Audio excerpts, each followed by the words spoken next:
Hello दोस्तों, विहान कहानियाँ में आपका स्वागत है। एक बार की बात है, एक किसान की पत्नी बहुत बीमार थी। अपनी पत्नी की बीमारी को ठीक करने के लिए किसान एक बाबा के पास गया, लेकिन बाबा ने उसकी पत्नी की बीमारी को ठीक करने के लिए एक ऐसा उपाय बताया जिसको करना मुश्किल ही नहीं, नामुमकिन है। किसान निराश होकर अपने घर लौटा और अपनी पत्नी के पास आकर खड़ा हो गया।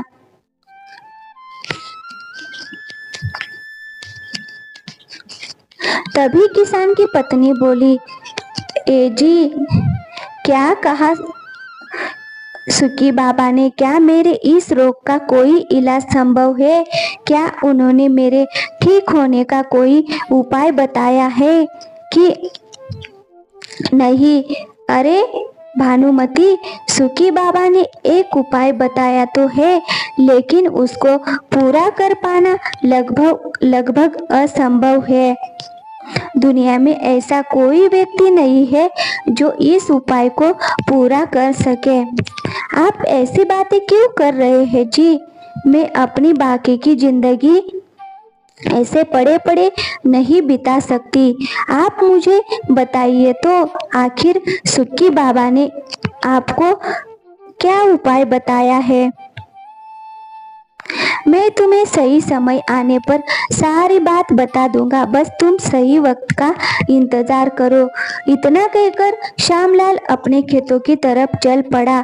श्यामलाल के 4 बेटे थे जो पूरा दिन गांव में इधर उधर घूमकर अपना समय बिताते थे। उनमें से एक को भी अपनी बीमार माँ की कोई भी चिंता ना थी।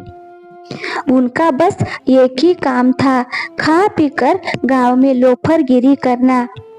जबकि श्यामलाल एक तरफ तो अपनी पत्नी की बीमारी से दुखी था और दूसरी तरफ अपने नालायक लोंडों से परेशान था।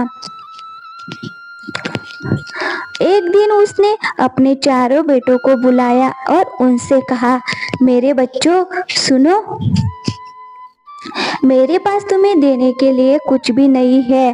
अब तुम बड़े हो चुके हो। अब तुम्हें इस दुनिया को खुद ही समझना पड़ेगा। अपना काम धंधा चुनो और अपनी किस्मत आजमाओ। पर पिताजी, हमें किसी व्यवसाय और कला का कोई ज्ञान नहीं है। हम घर से दूर जाकर क्या करेंगे? यही तो वह सवाल है जिसका जवाब ढूंढने की तुमको जरूरत है। तुम्हें जाना होगा। जाने के लिए तुम किस काम को करने के योग्य हो। लेकिन पिताजी, हम तो अपने दम पर कभी इस गांव से भी बाहर नहीं गए। मेरे बच्चों, कुछ भी खराब नहीं होगा। मैं नहीं चाहता कि तुम भी मेरी तरह खेती मजदूरी करके अपनी जिंदगी बिताओ। इस काम से तुम ज्यादा नहीं कमा पाओगे, इसीलिए जाओ और अपने लिए कोई फायदेमंद काम ढूंढो।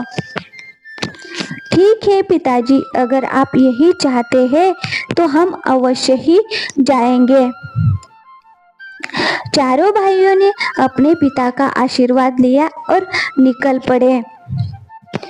कुछ दूर जंगल में जाने के बाद उन्हें 4 रास्ते दिखाई दिए जो अलग अलग दिशाओं में जा रहे थे।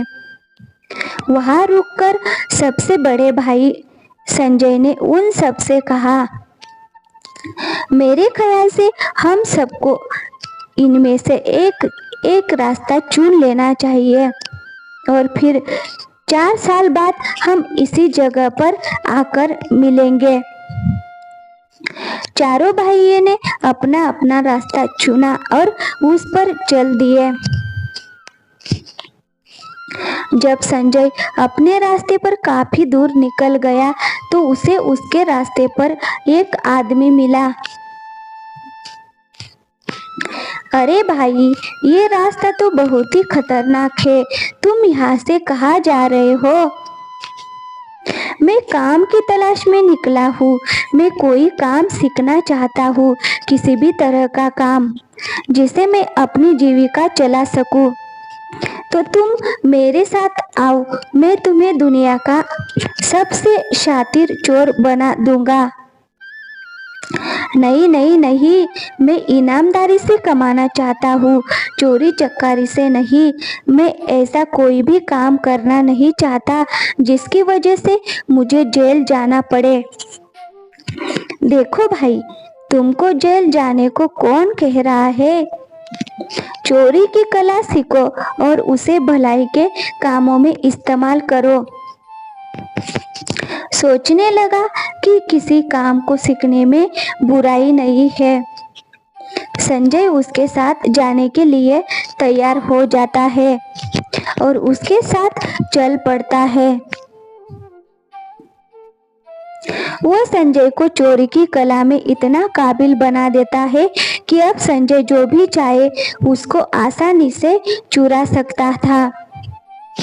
और दूसरी तरफ गोपाल चलते चलते एक ऐसी जगह पहुंच गया जहां पर एक नदी बह रही थी और उस पूरे इलाके में बस एक ही घर था और मीलों तक आसपास कुछ नहीं था।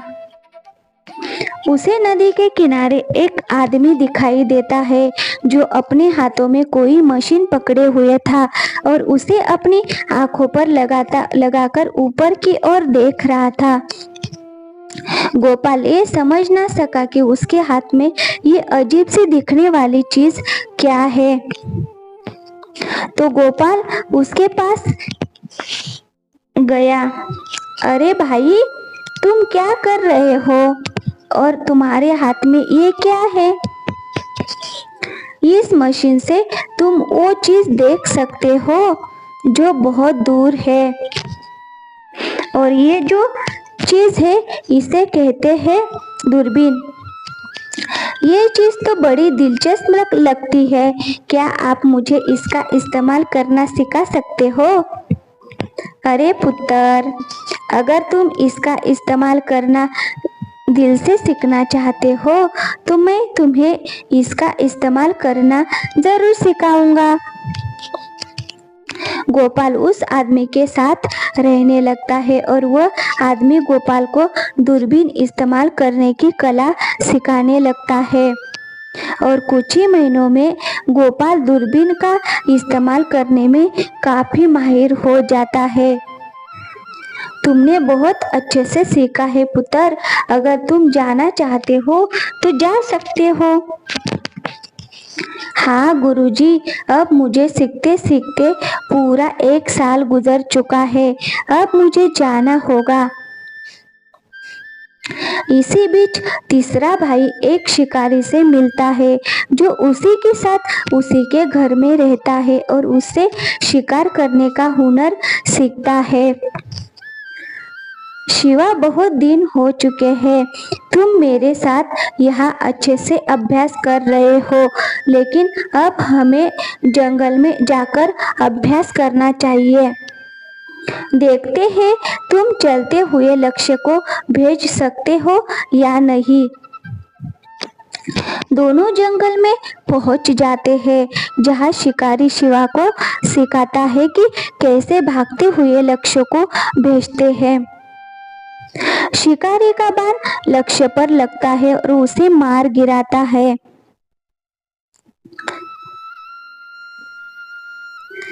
शिवा, अब तुम्हारी बारी है, चलो अब तुम निशाना लगाओ। शिवा तीर कमान उठाता है और एक उड़ती हुई चिड़िया पर निशाना लगाता है, लेकिन शिवा उसे भेद नहीं पाता है, वह चूक जाता है। शिवा, तुम्हें अभी भी अभ्यास की जरूरत है, अब हम रोज जंगल में अभ्यास के लिए आएंगे। शिकारी शिवा को रोज जंगल में अभ्यास कराने के लिए लाता है। अब शिवा इतना माहिर हो चुका था कि वह आंख बंद करके भी अपने लक्ष्य को भेज सकता था। शाबाश शिवा, अब तुम्हारा निशाना बहुत पक्का हो चुका है, तुमने इस कला का हर एक पहलू सीख लिया है। धन्यवाद गुरुजी, केवल आप ही के कारण मैं तीरबाजी में तना काबिल बन पाया हूँ। अब मैं घर जाना चाहता हूँ गुरुजी, ताकि मैं अपने घर जाकर अपने माता पिता की कुछ मदद कर पाऊँ। यकीनन तुम जा सकते हो और अपने साथ ये धनुष भी ले जाओ, ये तुम्हारे काम आ सकते हैं। सबसे छोटा भाई वीर एक गांव में पहुंचता है, जहां वो एक दर्जी से मिलता है। छोटू, छोटू, कौन हो तुम और यहाँ क्या कर रहे हो? मेरा नाम वीर है और मैं यहाँ इसीलिए आया हूँ ताकि मैं कोई काम सीख सकूँ। क्या तुम दर्जी बनने के इच्छुक हो? मैं तुम्हें दर्जी का काम सिखा सकता हूँ। हाँ हाँ, बेशक, मैं ज़रूर सीखना चाहूँगा। वीर दर्जी के घर में रहने लगा और दर्जी अपने पूरे मन से उसे दर्जी का काम सिखाने लगा। दर्जी वीर को इस काम की बारीकी से बारीक चीज सिखाता है, यहाँ तक कि सुई में धागा कैसे डाले ये तक भी सिखाता है। जैसे जैसे समय बीतता गया, वीर दर्जी का काम बहुत अच्छे से सीखता गया। दर्जी वीर की मेहनत और वफादारी से बहुत खुश था। जब वीर अपने घर जाने लगा तो दर्जी ने उसे सुई और धागा दिया और उससे कहा, मैं तुम्हारे काम से बहुत खुश हूँ।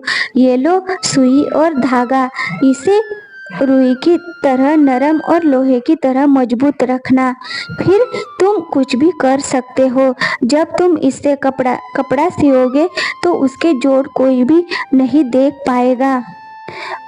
उधर भानुमति की तबीयत दिन प्रतिदिन बिगड़ती जा रही थी। अब तो लगता है मैं ऐसे ही पड़े पड़े ही दम तोड़ दूंगी।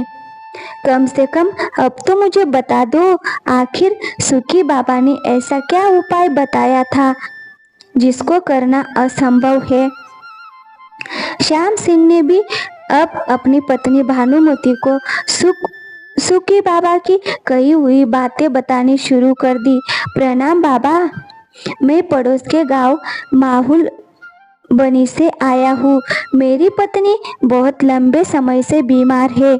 बहुत सारे वैद्य हकीम उनका इलाज कर चुके हैं, लेकिन उनकी हालत में अब तक कोई सुधार नहीं आया है। मेरी आखिरी उम्मीद सिर्फ आप ही हो। बाबा सुखी बाबा के पास अद्भुत शक्तियाँ थी। श्याम सिंह की बात बताने से पहले ही सुखी बाबा ने अपनी अद्भुत शक्तियों के द्वारा भानुमति की हालत का अंदाजा पहले ही लगा लिया था। देखो श्याम सिंह, इस दुनिया में हर समस्या का कोई ना कोई समाधान जरूर है। बस जरूरत है तो बस उस समाधान को खोजने की। बाबा, तो फिर जल्दी से मुझे उस समाधान के बारे में बताइए। तो फिर सुनो। माहुल मनी के जंगलों में एक बहुत दुर्लभ पक्षी एक रहस्य में घोंसला बनाकर रहता है। उस घोंसले को कोई साधारण व्यक्ति अपनी आंखों से नहीं देख सकता। जब वह पक्षी अपनी अंडों को से रहा हो तो उस पक्षी को बिना पता चले उसके अंडों को घोंसले से बाहर निकालना होगा। उसके बाद अंडों के अंदर चूज को बिना नुकसान पहुँचे सभी अंडों से थोड़ा थोड़ा तरल निकालना होगा और उस तरल को भानुमति को अपने शरीर पर लगाना होगा। लेकिन एक बात का ध्यान रखना, उन अंडों को बिल्कुल वैसे ही सील कर उस पक्षी के घोंसले में वापस रखना होगा। ये तो सच में असंभव है। अंडे से तरल निकालने के लिए पहले उसे तोड़ना होगा और अंडे को तोड़ने के बाद उसे पहले जैसे ही जोड़ना बिल्कुल असंभव है। अब तो मेरे इलाज का कोई रास्ता नहीं है। अब तो मुझे यूं ही पड़े पड़े अपनी मृत्यु का इंतजार करना है। उधर चारों भाई उसी स्थान पर मिले जहाँ पर उन्होंने 4 साल पहले मिलने का वादा किया था। वहाँ से मिलने के बाद वो वापस अपने घर गए। घर जाने के बाद उन्होंने अपने पिता को बताया कि उन्होंने क्या क्या सीखा है। तभी उनके पिता ने उनसे कहा, किसी भी सीख का पता तब तक नहीं चलता जब तक उसकी परीक्षा ना ली जाए। तुम्हें अपने आप को साबित करने के लिए परीक्षा देनी होगी। उसके बाद श्याम सिंह ने सारी बातें अपने बेटों को बताई और उस तरल को लाने को कहा। अगले दिन पांचों बाप बेटे तरल की तलाश में निकल पड़े। गोपाल, तुम अपनी दूरबीन से उस घोंसले को ढूंढने का प्रयास करो। इतना सुनते ही गोपाल अपनी दूरबीन से घोंसला ढूंढने का प्रयास करने लगता है और ढूंढते ढूंढते उसे एक पेड़ पर घोंसला मिल जाता है। पिताजी, मुझे घोंसला मिल गया है और उसमें 5 अंडे हैं। संजय, जाओ, अब तुम्हारी बारी, उन अंडों को चुरा कर लाओ। लेकिन ध्यान रहे, उस पक्षी को बिल्कुल भी पता नहीं लगना चाहिए। संजय पेड़ पर चढ़ा और अपनी चोरी की कला से उन अंडों को चुरा कर ले आया, बिना पक्षी को पता चले। किसान ने वो अंडे एक जगह पर रखे और अपने बेटे शिवा से कहा, चारों अंडों को एक साथ एक ही तीर से 2 भागों में काटो, लेकिन ध्यान रहे अंडों के अंदर चूजों को कोई नुकसान नहीं पहुंचना चाहिए। संजय ने अपना तीर कमान उठाया और एक ही तीर से सारे अंडों को 2 भागों में बांट दिया, बिना चूज को नुकसान पहुंचाए। ये देखकर किसान बहुत खुश हुआ। उसने तरल इकट्ठा किया और अपने छोटे बेटे वीर से कहा, अब सबसे अहम काम तुम्हारा है। अब तुम इन अंडों को बिल्कुल पहले जैसे ही सील दो। ध्यान रहे, यहाँ गलती की कोई गुंजाइश नहीं। वीर ने अपनी सुई निकाली और हर एक अंडे को बिल्कुल वैसे ही सील दिया और उसके बाद संजय ने अंडों को बिल्कुल वैसे ही घोंसले में रख दिया। ये काम इतने शाती तरीके से हुआ कि पक्षी को ये पता तक नहीं चला कि उसके अंडे कुछ देर के लिए उसके घोंसले से गायब हुए थे। पांचों बाप बेटों ने वह तरल भानुमति को जाकर दे दिया। उसने वह तरल अपने शरीर पर लगाया और उसके लगाते ही भानुमति एकदम स्वस्थ हो गई। और इसी के साथ साथ ये कहानी भी यहीं पर ख़त्म हो जाती है। कहानी अच्छी लगी हो तो वीडियो को लाइक और चैनल को सब्सक्राइब ज़रूर कीजिएगा। थैंक यू, धन्यवाद दोस्तों।